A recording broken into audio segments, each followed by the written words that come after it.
greetings and salutations, all my friends and family, fans and followers of the Zita Nation.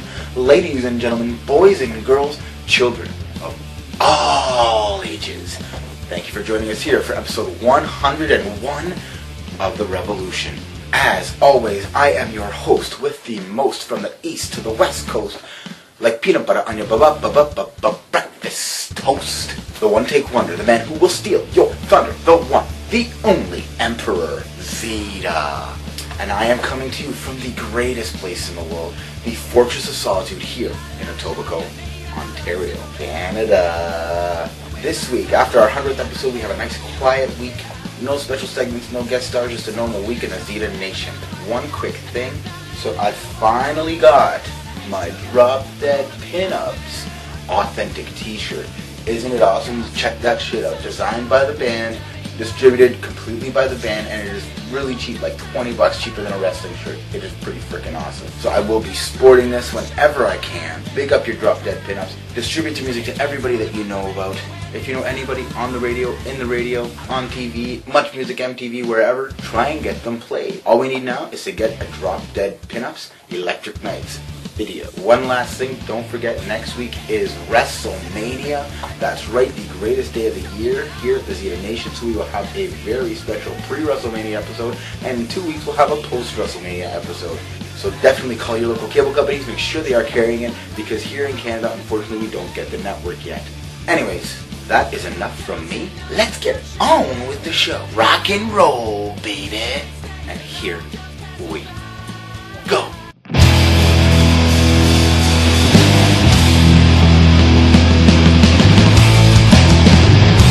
Hello. Okay, episode 101.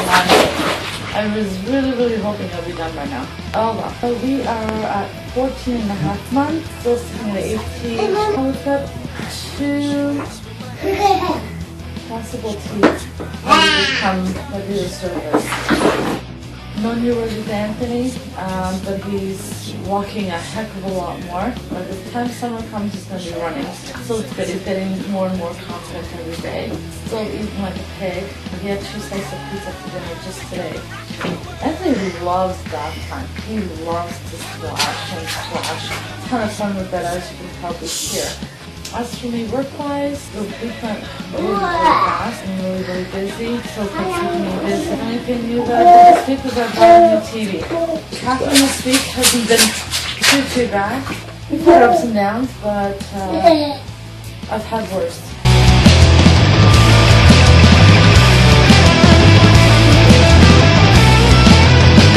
She's giving butterflies with those devilish eyes. That's when she put my hand in between her thighs. Night wasn't getting any younger, it was a sober thought.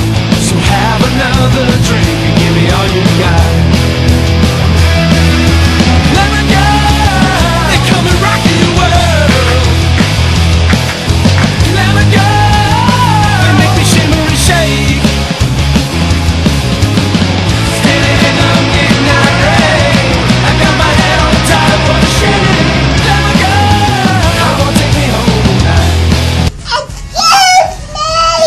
WrestleMania is next Sunday. I cannot wait. Raw was a huge disappointment this week though. SmackDown wasn't much better. They didn't really build stuff too well. But I guess with a week left to go, there's really much else you can't build. What is with all these multiple man matches? We have the 30-man Battle Royal, we have the Divas Invitational, Snorefest, and then we have another 4-team tag championship match. It seems like WWE Creative has no juice left and they're just trying to cram as many people into as few matches as they possibly can. And if that tag team match does not get turned into TLC, that'll be ridiculous, and even more boring than I thought. And don't forget to come back next week to check out my WrestleMania predictions. That's right, we'll see how many I can get right this year. One great highlight are Bray Wyatt's promos in his match against John Cena. I can't wait for that one. I think that's the one I'm looking forward to the most. Cena and Wyatt are playing it beautifully. Wyatt has the best promos going in the business right now. He is the best heel in the company. He should be the one facing Daniel Bryan at WrestleMania. But I think that's where they're going to build him to next year. I can almost guarantee that Bray Wyatt will be the main event of next year's WrestleMania. Hopefully by then, John Cena will be facing The Undertaker in his final match. But I am looking incredibly forward to watching with Cena and Wyatt, the kind of match they can put together in the ring. Because with the right opponent, you know Cena has a great match. Yes! Yes! Yes! I think it was stupid that they kept Daniel Bryan off of Raw this week. I guess it was a smart way to sell the attack and beating by Triple H. Hopefully that means on Monday we see Daniel Bryan come back and administer the same kind of beating down to Triple H while Stephanie is watching handcuffed in a corner. The crowd will cheer him like he's never been cheered before. And you just mark my words, at Wrestlemania he is going to be in that triple threat main event. It doesn't make sense for him not to be. Because without him, I'm sorry, but Batista and Randy Orton are going to get booed out of the arena.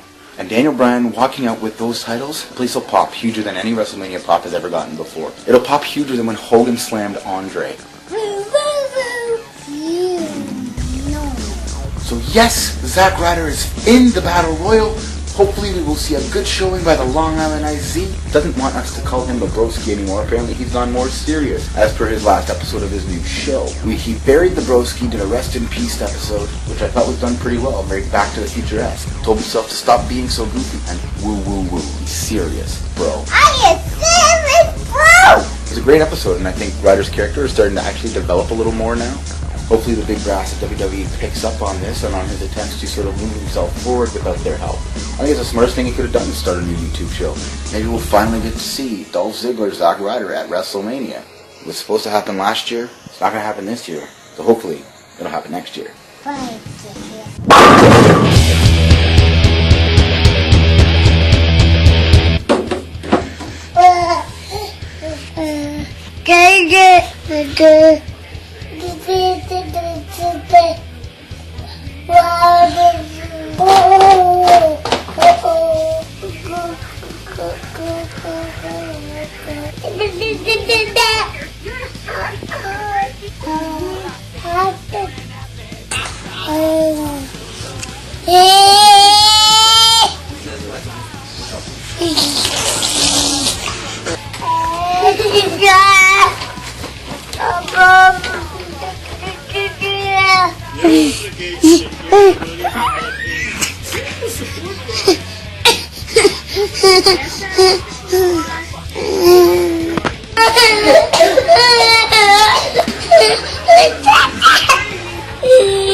Let's get cooking!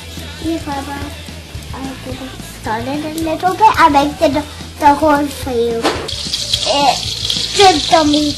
Oh, Papa, cook! I'm mixing the meat for making hamburger. It's looking good. Breadcrumbs and cheese, hot dog, and egg. Good. Oh, I'm making hamburgers. First you mash them and then you warm them up and then you flatten them. Let's go more eat. Yeah!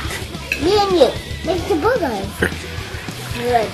This burger is so good that I can't eat it. These are under Anthony's crib. He's coming. Look. The good like that Beauty and the Beast. It's a movie set. I saw the big microphone. Thanks for the light, Papa. I'm just taking a picture. Don't spill on your feet. There, like that. From the film again. For the power of preschool, I have the power. Cheese.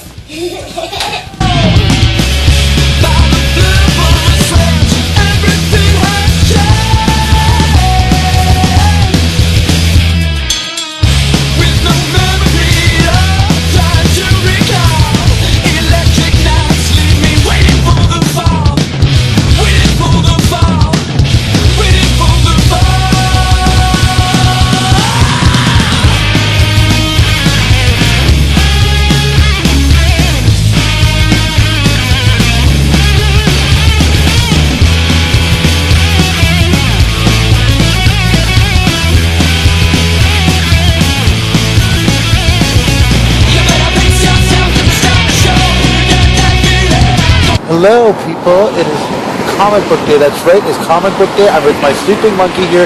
It is the winter that won't end. It is the end of March, it is still freezing cold out here, so he's all dressed up warm.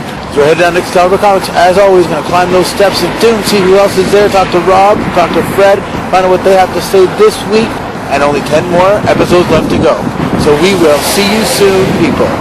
See you soon, people. And he's awake. The Zita Nation is back, Jack. Back down here at Excalibur Comics as always on this typical Wednesday, so we're headed upstairs and talk to the boys. Not much else to say except for it's time for the steps of doom. Steps of doom. This is Excalibur Comics, 3030 Bloor Street West, upstairs above the Kingsway Theater.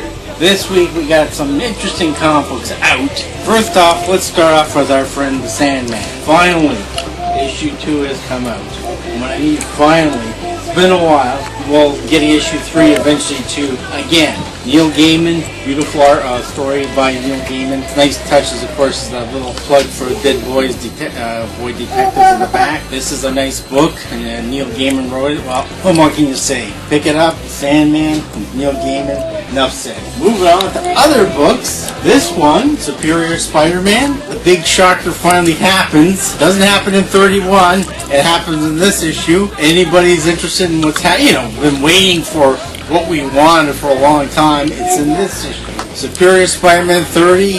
The thing that was supposed to happen now finally happened. And what's really interesting about it is Marvel decided, I don't know why, out of their good little black hearts, they threw in Black Widow #1, so you got the entire story of Black Widow in this book. So a $3.99 book with 2 stories in it, amazing from Marvel. What's even more funny is that they do the same thing with the Avengers book, where again it's nicely drawn and nicely done by Jonathan Hickman and Salvador there. Also what it has is the first issue of the Invaders in it. So I would again recommend you pick up the Avengers. So you talk about 2 books for the price of 1. Here's another one. And by the way, if you notice this cover here, well, that was done decades ago, back in the good old 60s. And that's why it's something some people, hey, it looks familiar.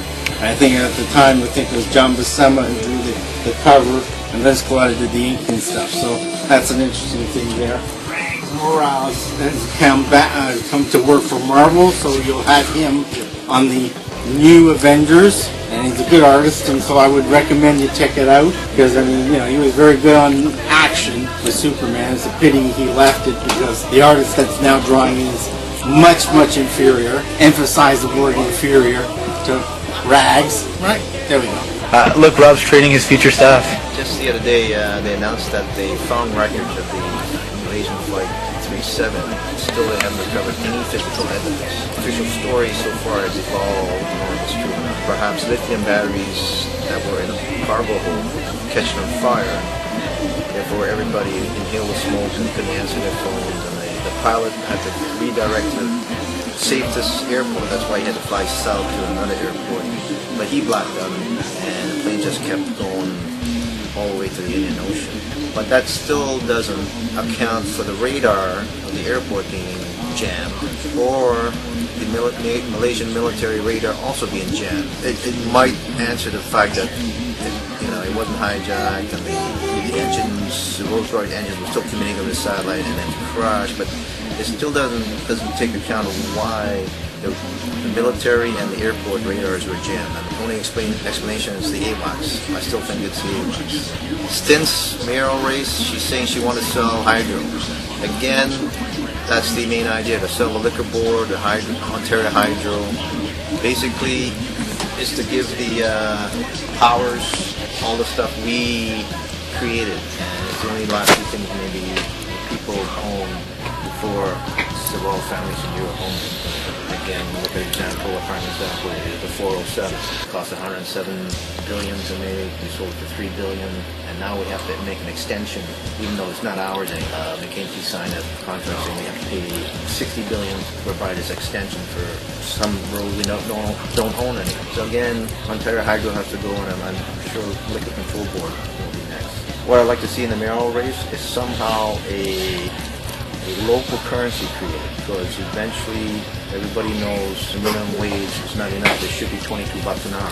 They are saying 11 to 14, but still, people in the 60s were making $1.50 an hour and they could afford houses. And today, $11 an hour, you can't afford anything. It should be $22 to be at par with the 60s wages. And then maybe people growing up, the young kids today, like my sons, your son, might be able to afford a house. By $11 an hour, no. $14 an hour, like the business is saying, no way. It has to be $22 to $30 an hour before we get to the standard of what our fathers or grandfathers, their pushing power used to be.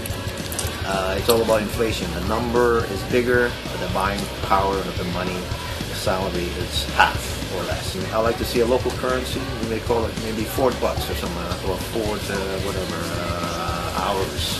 Because as Adam Smith says, the real wealth of the nation is actually the labor of the people, not the currency or the $4 that we make. It's actually the blood, sweat of the worker. Tick-tock, the clock has stopped on another episode of the Zita Nation. Thank you for joining us here for episode 101 of The Revolution, and come back next week for a brand new episode right here on YouTube.